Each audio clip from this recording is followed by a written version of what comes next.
Going into the negative rebuttal, I'll be focusing my argument on three key points. The first two being disadvantages, one being a life raft, and the second being how the moon could be a tourism spot. And my third key point would be topicality, about the development of the moon itself.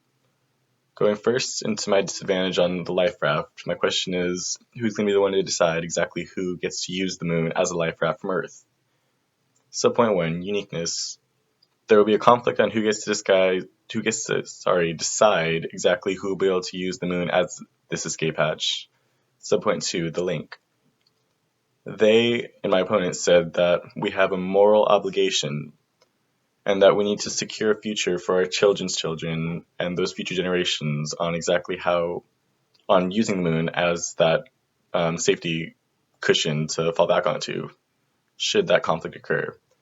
Subpoint 3, the internal link.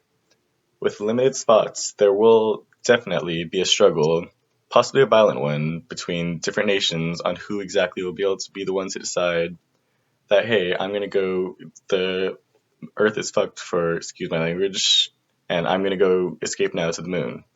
Who's the one that gets to decide that, and how they get that power to be able to decide? Subpoint 4, the impact. Conflicts, like I said, of a possibly nationwide level or worldwide level when it gets that bad may and more likely will arise. And a long story short, this life raft that we're using in the moon will end up being the final nail in the hatch, the straw that broke the camel's back to sink the ship, which in this case would be the Earth. So yeah, a few people are getting away, but the long-term damage would be that the Earth is no more and we're done.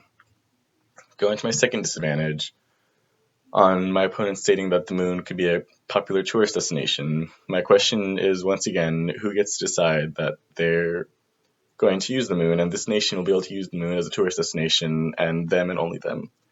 Or if they want to use this area, then what will the other nations do if they want to use that area? Subpoint 1, again, the uniqueness.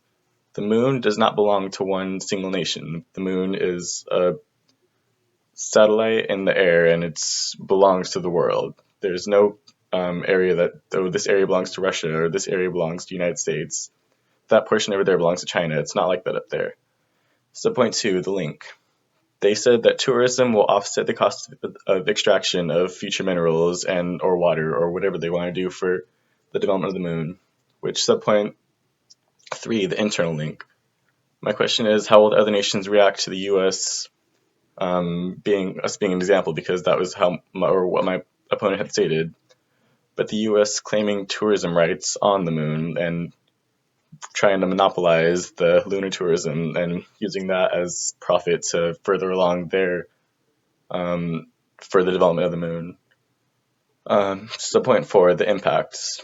Again, almost certainly, a conflict between nations will occur, again on a worldwide level, which in the case of the moon, who's to say that this fight won't end up being nuclear? And in the end, again, yeah, we're getting tourism out of the moon, but hey, you just blew up the Earth.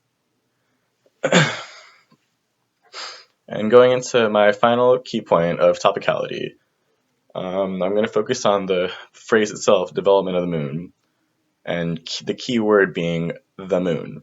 We're developing the moon. We're not trying to do anything else besides that. That's what the whole resolution analysis is, and that's what the whole point of this debate is supposed to be. Subpoint 1, my counter definition of the development of the moon. The phrase itself pertains to mining and refining the moon, in our case in this topic or resolution analysis being minerals, water, and energy. We're focusing only on that. We're not trying to exactly explain what we're going to be doing with the moon. Once we get that, or the whole long-term effects of, my opponent was saying how that would make orbit cheaper or how that would be an incredible tourist spot. None of that has anything to do with this debate, which leads into my subpoint 2, violations.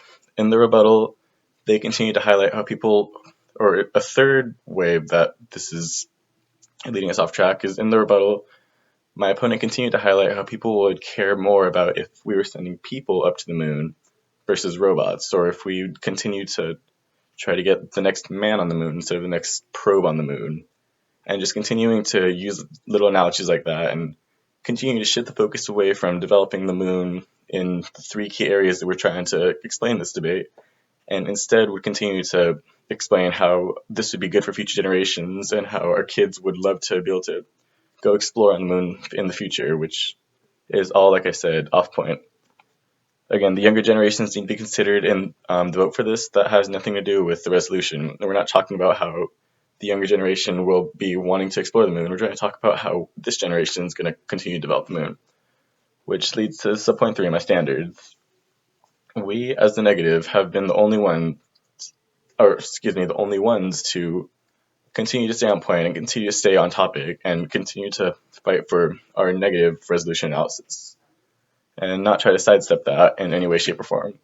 Which, sub-point 4, the impacts. None of this pertains to the current resolution analysis, and therefore all of the warrant and all the claims and all the argument in that case, that whole portion of my opponent's argument should be thrown out and not be considered